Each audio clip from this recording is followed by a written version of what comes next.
আসসালামু আলাইকুম।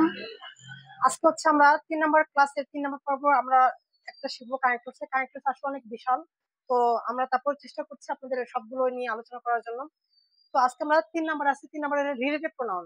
আমরা জানি যে ডাব্লিউএস question what, whose, where, how, তো এই ধরনের কোশ্চেন গুলো যখন সেন্টেন্সের শুরুতে বসে তখন সেটা হয়ে যায় ডাব্লিউএস কোশ্চেন, মানে তখন ইন্টারোগেটিভ হয়ে যায়।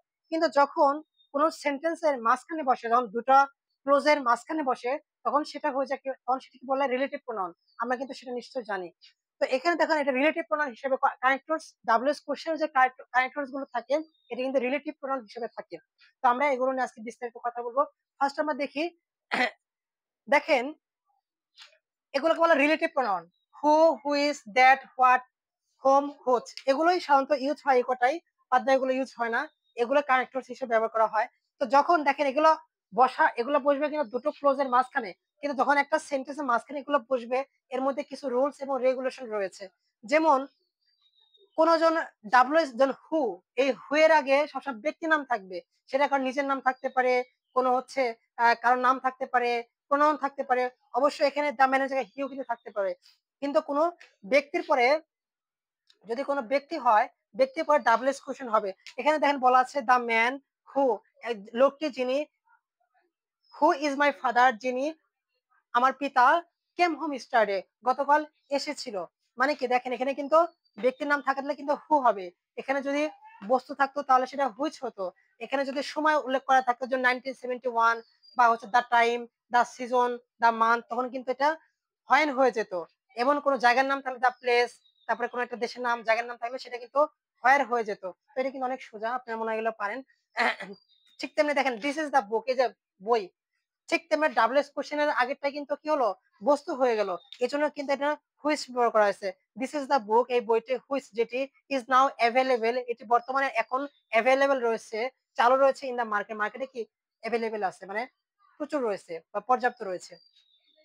আই ডোন্ট নো, আমি জানি না।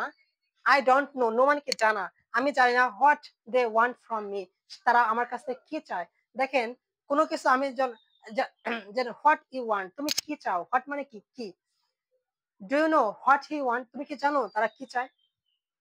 তো বিষয়টা এরকম, তখন কি আমরা হোয়াট ইউজ করবো, আমরা হোয়াটটা কেন ঠিক আগে নো জানা, আমি কিন্তু আই কিন্তু না। এখানে কিন্তু ঠিক আপনি মনে রাখবেন প্রত্যেকটা কিন্তু দেখেন এই যে রিলেটিভ প্রোনাউনের ঠিক আগেরটাকে বোঝাইছে, হ্যাঁ, ঠিক আগেরটাকে কিন্তু বোঝায় যে।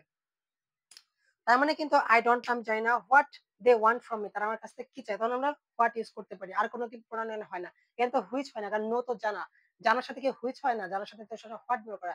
তিনি কি জানতে চান, what he want from me, সে আমার কাছ থেকে কি জানতে চান, সেটা আমরা ইউজ করবো। তারপর দিস ইজ দ্য গার্ল, এখানে কিন্তু হো হতো, হ্যাঁ, আমরা জানি যে মেয়েটি মানে মানুষের আগে পরে কিন্তু হু হয়। কিন্তু দেখেন ঠিক মনে রাখবেন এর আগে কিন্তু এরপরে কিন্তু কোনো কিন্তু দেখেন এরপর নাউন নেই। This is the book which is now, which এর পরে কিন্তু নাউন আসছে, নাউন কিন্তু নাই।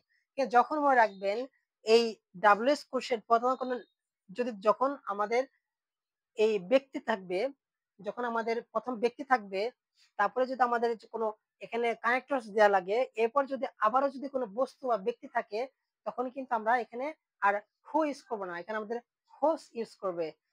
দিস ইজ দ্য পেন, তারপরে দিস ইজ দ্য কার, হোস কি যার কি বলা যায়, আমরা এভাবে করে বলতে হয়। যেমন এই যেমন this is the girl whose pen have been lost, ঠিক আছে। তারপরে আমরা বলতে পারি দিস, তারপরে কি বলতে পারি আমরা, আরেকটা কি উদাহরণ দেওয়া যেতে পারে, অনেকগুলো আপনি উদাহরণ দিতে পারেন। যেমন যেমন দিস ইজ দ্য পেন, তারপরে বলতে পারি কি দিস ইজ দ্য বয়, এই হয় একটি বালক, হোস কার হ্যাজ বিন লস্ট, যার কি কারটি মানে গাড়িটি কি হারিয়ে গেছে। তো প্রথমে কি হবে, প্রথমে দেখেন আপনি কিন্তু প্রথমে বস্তু হবে না, প্রথমে কিন্তু দেখতে হবে। আমি কিন্তু এটাকে দেখেন আমি কিন্তু বস্তু দেওয়াতে কিন্তু আমার কনফিউশন তৈরি হয়েছিল, আমি নিজে কিন্তু পাইনি। তার মানে কিছু রুলস রয়েছে, তার মানে কিন্তু এরপরে কি হবে, ব্যক্তি হবে ফার্স্ট। আমি যদি ডাব্লিউএস কোশ্চেন যদি আমি হোস্ট দিয়ে ব্যবহার করি, এর আগে অবশ্যই আমার কিন্তু ব্যক্তি দিতে হবে। তো প্রথমে হয় কি ব্যক্তি, তারপরে আমি ডাব্লিউএস কোশ্চেন, তারপর দিতে হবে হোস্ট। দুইটা কিন্তু নাউন, এটাও কিন্তু নাউন, এটাও কিন্তু নাউন, মাঝখানে কিন্তু আমরা তোর হোস্ট ব্যবহার করব। আর এক্ষেত্রে দেখেন একটা নাউন, এরপর আমরা কি হুইচ ব্যবহার করলাম, এবার কিছু আর কিন্তু নাউন নেই। তার মানে একটা সেন্টেন্সে যখন দুইটা নাউন থাকে, ওই নাউনের মাঝখানে আমাদের হোস্ট ব্যবহার করা হয়। এটা যেন মনে থাকে। কিন্তু প্রথমটা হবে ব্যক্তি, তারপরটা হবে বস্তু, কিন্তু প্রথমটা কিন্তু বস্তু হবে না, তারপরটা কিন্তু দেখতে হবে না, এরকম। ঠিক আছে।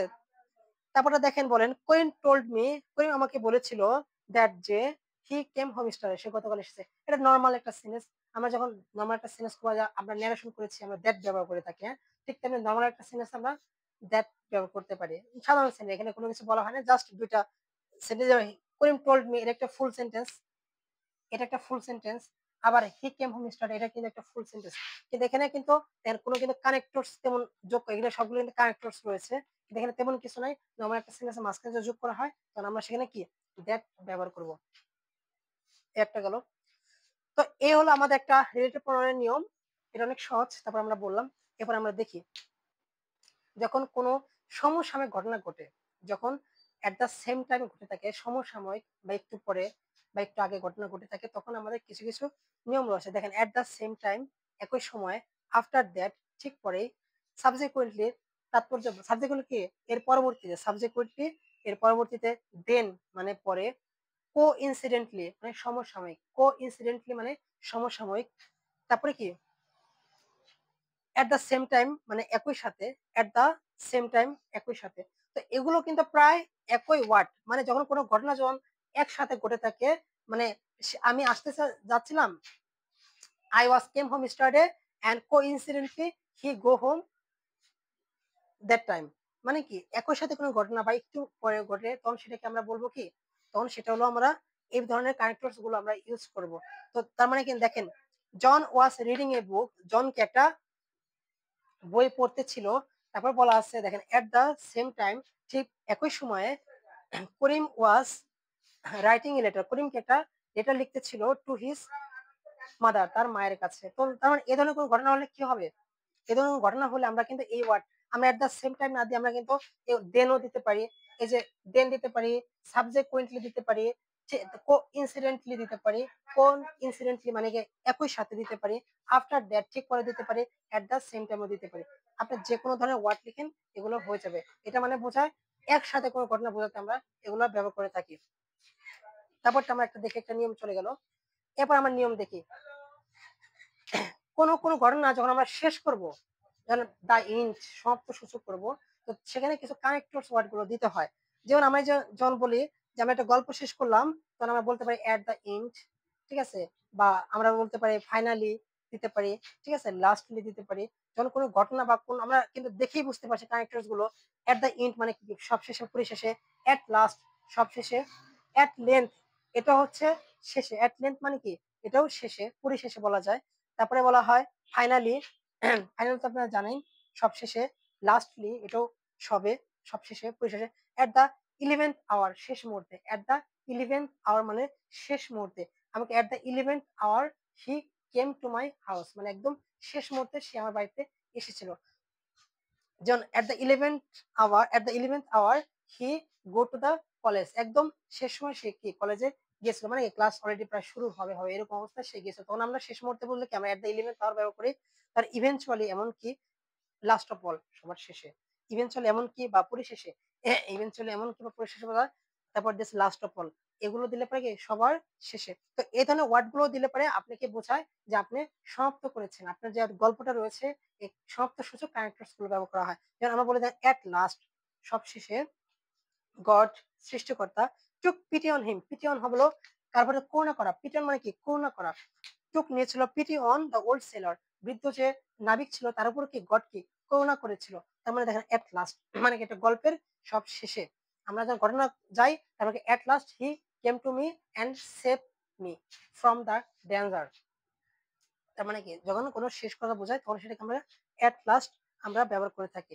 এট লাস্ট মনে নাই, আপনি এখানে এট দ্য ইন দিতে পারেন, এট লেন্থ দিতে পারেন, ফাইনালি দিতে পারেন, লাস্টলি দেওয়া যায়, এট দ্য 11th আওয়ার দেওয়া যায়, ইভেনচুয়ালি দেওয়া যায়, এমনকি লাস্ট অফ অল দেওয়া যায়। তো এই ধরনের এটা হলো কানেক্টরস। তো কানেক্টরস আপনাকে বেশি বেশি করে পড়তে হবে, প্রায় 130 থেকে 40টা কানেক্টরস ওয়ার্ড গুলো আপনি যদি মনে রাখতে পারেন আপনি পারবেন। আর সবচেয়ে বড় কথা আপনাকে কিন্তু বুঝতে হবে কোনটার উপর কোনটা। এখন আপনি যদি এটার সাথে যদি at the same time Milan তাহলে কিন্তু হবে না। যেন আমি যদি এই এট লেন্থের সাথে এট দ্য সেম টাইম মিলাই তাহলে কি হলো, কারণ প্রত্যেকটা ওয়ার্ড কিন্তু প্রত্যেকটা ভিন্ন। তো আপনাকে এটার একটা ওয়ার্ড, এটা একটা ওয়ার্ড এবং এটার কিন্তু আরেকটা ওয়ার্ড এবং এই আরেকটা কিন্তু মানে বোঝায়। তো আপনাকে এগুলো দেখে দেখে এগুলো পড়তে হবে। আর এটা খুবই সোজা যদি পারেন, কারণ আপনার এখানে অজস্র ওয়ার্ড, যেমন আপনি দেখেন প্রত্যেকে কিন্তু ৪টা ৫টা করে ওয়ার্ড রয়েছে। আপনি যেকোনো একটা মনে রাখলে কিন্তু হলো। তো তাহলে ভালো করে প্র্যাকটিস করেন। সবাই ভালো থাকেন। আসসালামু আলাইকুম।